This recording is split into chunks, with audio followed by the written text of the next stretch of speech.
Good morning students.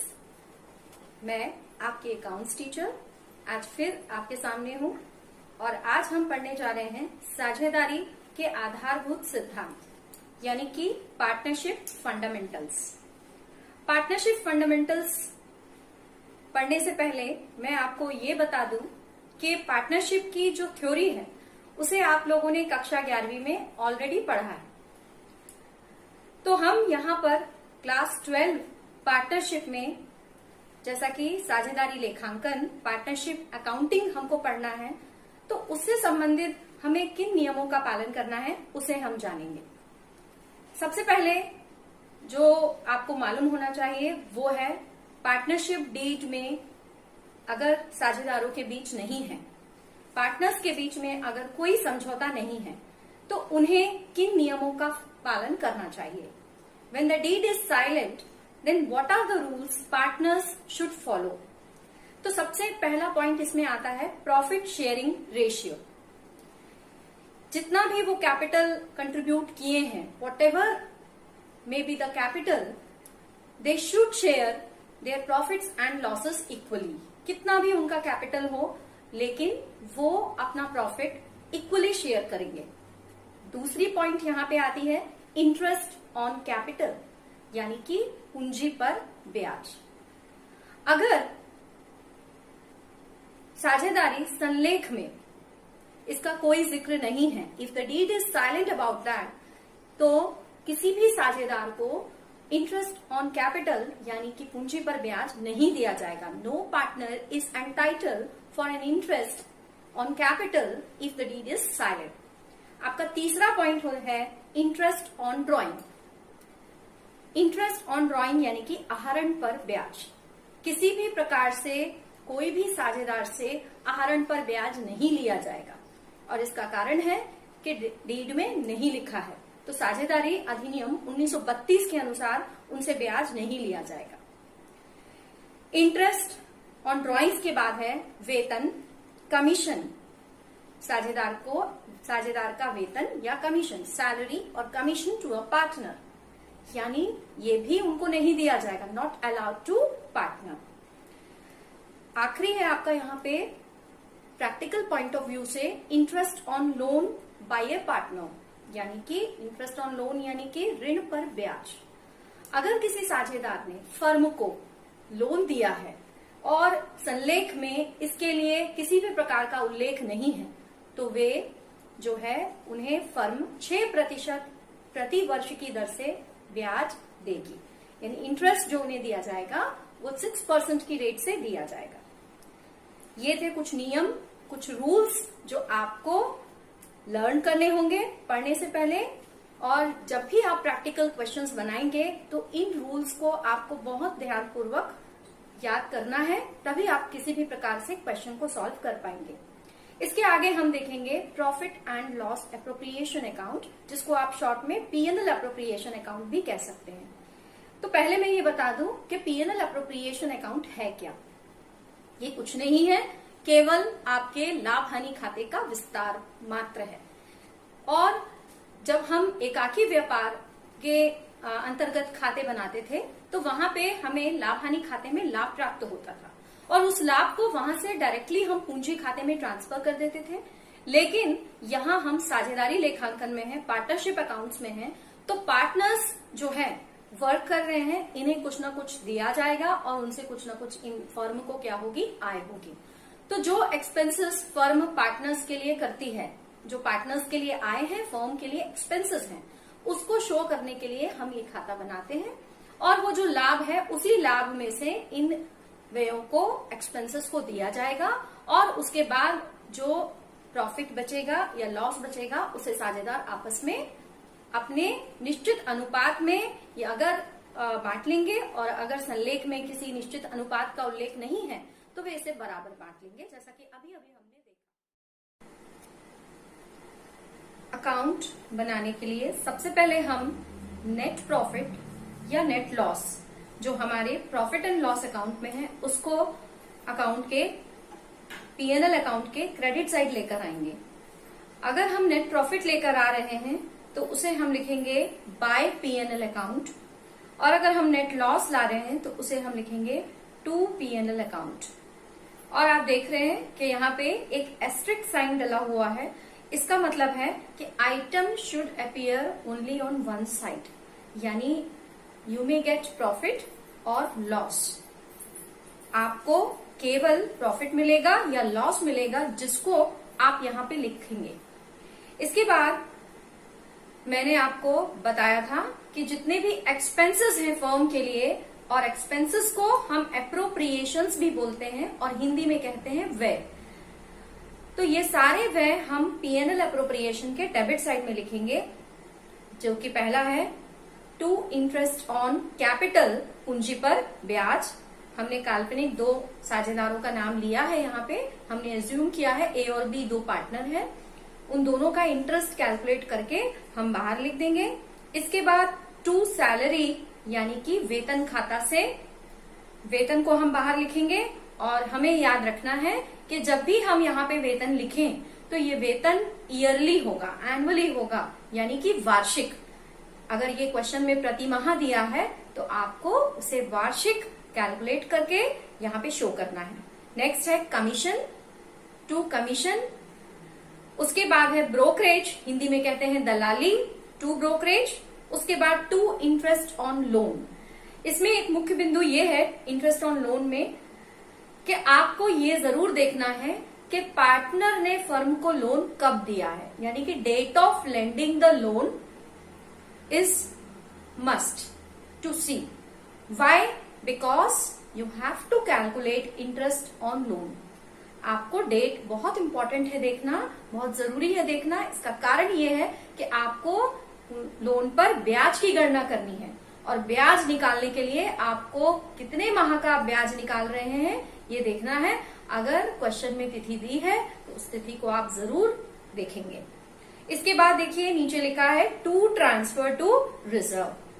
To transfer to reserve का मतलब है कि फर्म कई बार ऐसा करती है कि अपने प्रॉफिट में से कुछ पैसा या कुछ हिस्सा निकाल के फ्यूचर पर्पस के लिए रिजर्व में या संचय खाते में हस्तांतरित कर देती है। Firm sometimes transfer an amount of money out of profit to reserve to meet the certain uncertainties in future, so that is called transfer to reserve. उसको आप लिखेंगे यहाँ पे डेबिट साइड, बट ये पार्टनर्स के कैपिटल अकाउंट में नहीं जाता।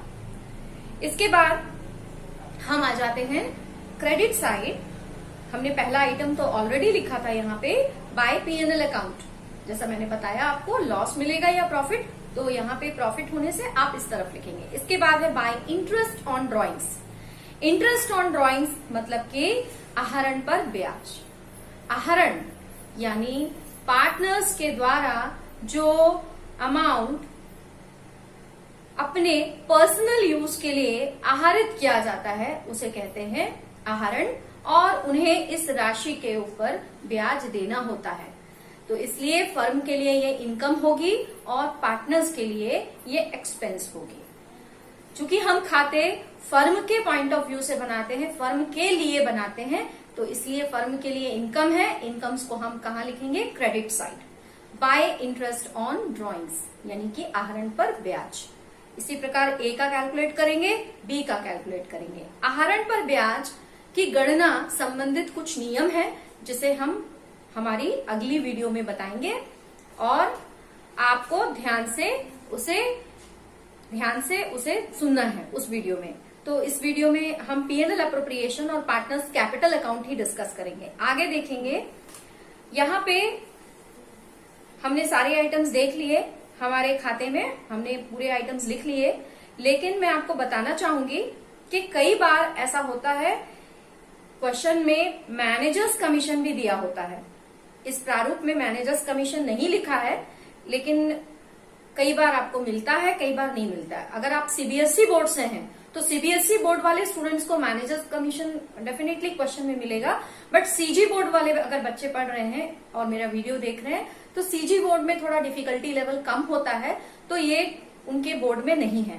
लेकिन अगर आप CBSE बोर्ड से हैं तो आप यहाँ पे डेबिट साइड में एक आइटम और ऐड कर सकते हैं, टू मैनेजर्स कमीशन। ये मैनेजर्स कमीशन आपको प्रॉफिट पर निकालना होता है। ये आफ्टर चार्जिंग सच कमीशन और बिफोर चार्जिंग सच कमीशन निकलता है। तो आपने लास्ट ईयर क्लास 11th में फाइनल अकाउंट्स में टॉपिक पढ़ा था मैनेजर्स कमीशन, और उसमें ऑन नेट प्रॉफिट आप निकालते थे after charging and before charging. तो आप थोड़ा सा रिमाइंड करेंगे तो आपको ये आ जाएगा, और ये सभी क्वेश्चंस में नहीं मिलेगा, कम एक आध क्वेश्चन में अगर मिलेगा तो आप बना सकते हैं इसको। तो हमारा ये खाता जो हमने बनाया P&L अप्रोप्रिएशन अकाउंट, इसको बनाने का जो मुख्य उद्देश्य था वो ये था कि साझेदारों को व्यय देने के बाद और साझेदारों से जो भी आय है वो उनसे लेने के बाद फर्म के पास कितना पैसा बचता है प्रॉफिट के रूप में या नहीं बचता है। तो ये देखते हैं, अगर फर्म के पास पैसा बचता है यानी कि अगर आपके क्रेडिट का टोटल ज्यादा होता है और डेबिट का टोटल कम होता है, क्रेडिट का टोटल आप टोटल करेंगे, क्रेडिट का टोटल ज्यादा है और डेबिट का टोटल कम है, यानी कि पार्टनर्स को प्रॉफिट हुआ है, तो उसे आप लिखेंगे to profit transfer to partners capital और करंट अकाउंट। अब यहाँ पे आप थोड़ा सा डाउट आया होगा मन में कि कैपिटल भी लिखा है और करंट भी लिखा है, इसको अभी हम नेक्स्ट जो टॉपिक समझाने वाले हैं उसमें क्लियर करेंगे, बट आपके फॉर्मेट में यहाँ पे है। और फिर जितना भी आपका प्रॉफिट आएगा उसको उनके रेशियो में आप डिवाइड करके उनके बीच में बांटते हुए अंदर लिख देंगे। और अगर डेबिट साइड का टोटल ज्यादा है और क्रेडिट साइड का टोटल कम है, इसका मतलब उन्हें लॉस होगा, जिसे आप लिखेंगे credit side by loss transfer to partners capital और करंट अकाउंट, दोनों का लिख के आप फिर दोनों साइड के टोटल को क्लोज कर देंगे। तो ये था आपका P&L अप्रोप्रिएशन अकाउंट, जिसे हम बनाते हैं ये जानने के लिए कि फर्म के पास जो प्रॉफिट अवेलेबल है उस प्रॉफिट में से साझेदारों को उनके द्वारा किए गए व्यय देने के बाद और उनकी आय उनसे लेने के बाद फर्म के पास प्रॉफिट बचता है या लॉस, जिसे वो उनके पार्टनर्स के कैपिटल अकाउंट में या करंट अकाउंट में ट्रांसफर करते हैं, है ना। इसके बाद हमारा जो अगला टॉपिक है वो है पार्टनर्स कैपिटल अकाउंट।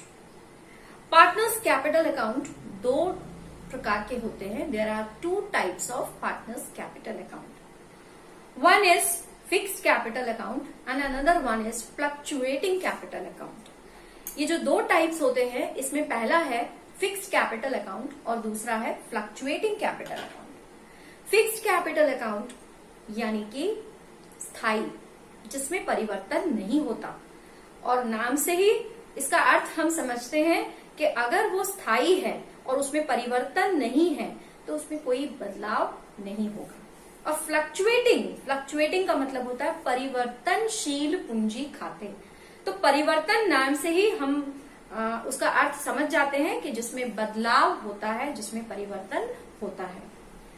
तो पहला हम देखेंगे कि जब साझेदार अपने खातों को स्थायी पूंजी खाते रखकर बनाते हैं, when the partners maintain their accounts and assuming that the capital is fixed, so they open two accounts.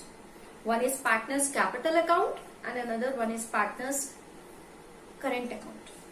जब साझेदार अपनी पूंजी को स्थायी रखते हुए लेखांकन करते हैं तो वे दो खाते बनाएंगे। पहला है साझेदार का पूंजी खाता और दूसरा है साझेदारों का चालू खाता। पहले हम देखेंगे साझेदारों का पूंजी खाता। पूंजी, मैंने ऑलरेडी इसका नेचर आपको बताया है, इसकी प्रकृति के बारे में। कैपिटल का नेचर जो होता है वो क्रेडिट होता है। तो अगर इसका ओपनिंग बैलेंस दिया है तो वो आप उसको क्रेडिट साइड लिखेंगे बाय बैलेंस ब्रॉट डाउन। सबसे पहले लिखेंगे बाय बैलेंस ब्रॉट डाउन। इसके पहले देखिए कॉलम्स हमने बनाए हैं। पहला है पर्टिकुलर कॉलम, हमने यहाँ भी दो पार्टनर्स लिया है, काल्पनिक ए बी। ए का अलग कॉलम होगा और बी का अलग कॉलम होगा। इसके बाद चौथा कॉलम देखिए, फिर से पर्टिकुलर्स है और फिर ए बी। जो पहला पर्टिकुलर ए बी है वो डेबिट साइड होगा और जो दूसरा है वो क्रेडिट साइड होगा। तो हम क्रेडिट साइड सबसे पहले लिखेंगे बाय बैलेंस ब्रॉट डाउन। ए का शेष ए के कॉलम में, बी का शेष बी के कॉलम में। जैसा कि हमको पता है कि परिवर्तनशील है, नहीं है ये स्थायी है। तो स्थायी में यहाँ पे कैपिटल में बदलाव नहीं होते। अगर बदलाव नहीं होते तो ये जो बैलेंस हमने ब्रॉट डाउन किया है यही कैरी डाउन होगा। लेकिन केवल दो कंडीशंस ऐसी हैं कि जिसमें इस प्रकार से जो दी हुई स्थायी पूंजी है इसमें भी बदलाव हो सकता है। There are two conditions in which this fixed capital में चेंज। What are they? पहली जो कंडीशन है वो ये है कि अगर साझेदार अपने पूंजी में से कुछ पैसा निकालते हैं, पूंजी में से कुछ पैसा निकालते हैं तो, और दूसरी स्थिति अगर अपने पूंजी में कुछ पैसा डालते हैं, पूंजी इंट्रोड्यूस करते हैं। When the partners introduce some capital into the business and when they withdraw some amount of capital out of the business, then only this fixed capital gets changed. So यहाँ पे आप देखिए, तो अगर उन्होंने पैसा निकाला, विथड्रॉ किया, तो लिखेंगे हम टू कैश अकाउंट, और हिंदी में लिखेंगे रोकड़ खाता से। और अगर उन्होंने पैसा इंट्रोड्यूस किया तो हम लिखेंगे बाय कैश अकाउंट, यानी कि रोकड़ खाता को। और फिर सेम वे हम टोटल करेंगे, और टोटल करेंगे चूंकि ये पूंजी खाता है और पूंजी का नेचर क्रेडिट होता है, तो आप हमेशा याद रखिए कि जब भी आप पूंजी खाता बनाएंगे तो आपको उसका बैलेंस हमेशा क्रेडिट बैलेंस मिलेगा। क्रेडिट बैलेंस यानी कि क्रेडिट का टोटल ज्यादा होगा और डेबिट का टोटल कम होगा। जब भी आप कैपिटल अकाउंट बनाएंगे, whenever you prepare capital account, always your credit side total exceeds over debit side, and it is due to the nature of capital, which is always credit. If you are getting the debit balance, then you find out that somewhere you did mistake, and that mistake is major. That is why you are getting debit balance. So always you will get credit balance. इसके बाद लिखा है partners current account. जैसा आपने ऊपर PNL preparation में वहां पे देखा था पार्टनर्स कैपिटल और करंट, यहाँ पे उसका मीनिंग मैं बताती हूँ। वहां पे इसलिए लिखा था पार्टनर्स कैपिटल और करंट, क्वेश्चन में अगर दिया है कि उनके कैपिटल फिक्स्ड है, यानी कि उनकी पूंजी स्थायी है, तो आप दो खाते बनाएंगे, एक बनाएंगे पार्टनर्स कैपिटल और दूसरा बनाएंगे पार्टनर्स करंट। लेकिन अगर क्वेश्चन में ये नहीं दिया है तो आप हमेशा पूंजी को परिवर्तनशील मान के ही खाते को बनाएंगे। तो यहाँ पे क्वेश्चन में हमेशा दिया होगा कि पूंजी स्थायी है या नहीं। इसके बाद है पार्टनर्स करंट अकाउंट। अब आप देखेंगे इसका प्रारूप सेम, पर्टिकुलर पहला कॉलम विवरण ए बी, और यहाँ पे भी विवरण और ए बी।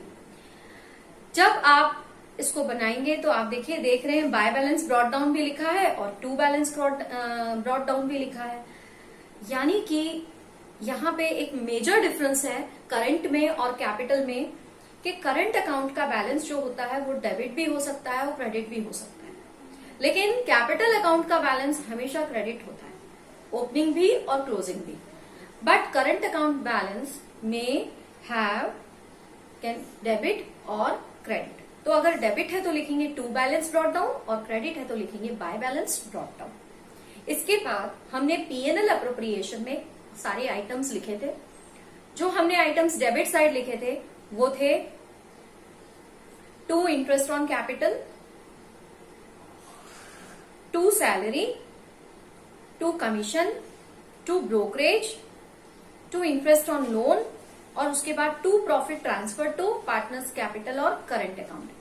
चूंकि हम पहला बना रहे हैं तो आपके करंट अकाउंट में आप देखिए जो आइटम्स आपने डेबिट साइड लिखे थे उन्हीं आइटम्स को आपने सारे लाइन से उठा के क्रेडिट साइड लिख दिए। By interest on capital, by salary, by commission, by brokerage, by interest on loan, और वहां पे जो प्रॉफिट आया है उसको भी यहाँ पे शो करना है बाय पीएनएल अप्रोप्रिएशन अकाउंट।